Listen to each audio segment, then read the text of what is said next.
If you've ever driven on a new Polish highway, you know the feeling. One moment you're navigating a regional road, and the next you're gliding onto a pristine, multi-lane motorway that feels straight out of Germany or France. The question isn't if Poland's roads improved, it's how they did it so fast, and why they're now considered some of the best in Europe. This rapid, stunning transformation wasn't an accident. It was a strategic, geopolitical masterstroke.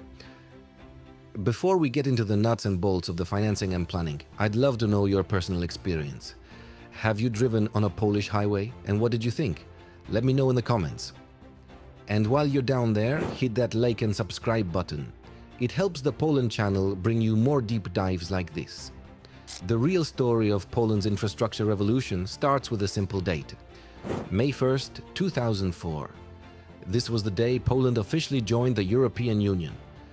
Prior to this, the country was saddled with an inherited infrastructure deficit from the communist era, a period where central planning severely underinvested in a modern road network. The existing roads were often narrow, poorly maintained, and completely overwhelmed by the surge in car ownership and commercial traffic that followed the transition to a market economy in the 1990s. The need for change was critical, but the domestic capital to finance a complete rebuild simply wasn't there. The key to unlocking the Polish road miracle was the European Union's cohesion policy. This policy is explicitly designed to reduce economic disparities across the bloc, making Poland, as the largest new member state with the biggest infrastructure gap, the prime recipient of funding. Since 2004, the EU has channeled billions of euros into Poland specifically for transport projects. This wasn't just a handful of cash. It was a sustained, massive transfer of wealth aimed at bringing the Polish road network up to modern European standards.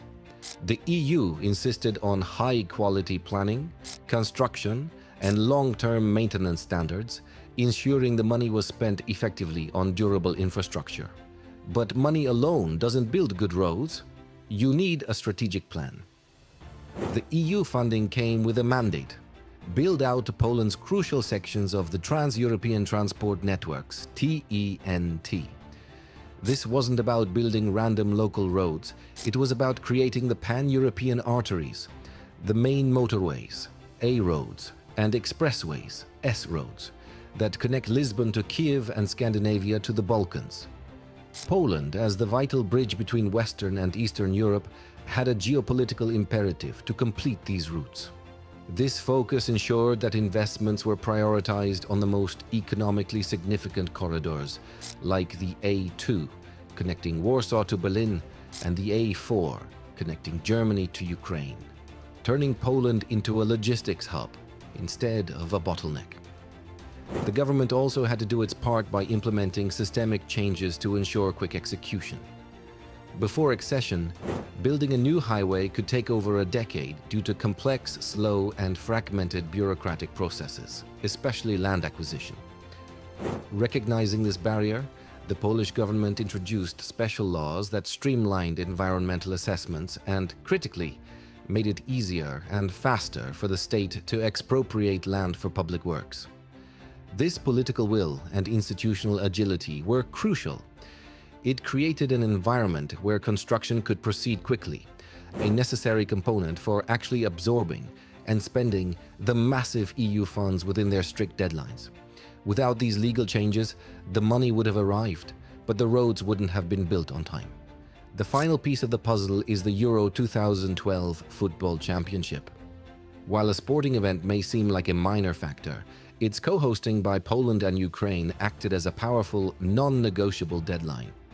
It created intense political pressure and public demand to complete the main arteries connecting the host cities, particularly Warsaw, Poznań, Wrocław, and Gdańsk. The need to prepare for a global event accelerated construction schedules, forced better coordination between contractors and government agencies, and injected an incredible urgency into the entire infrastructure sector. Hundreds of kilometers of motorways and expressways were opened in the immediate run-up to the tournament, solidifying the first major phase of the modern network.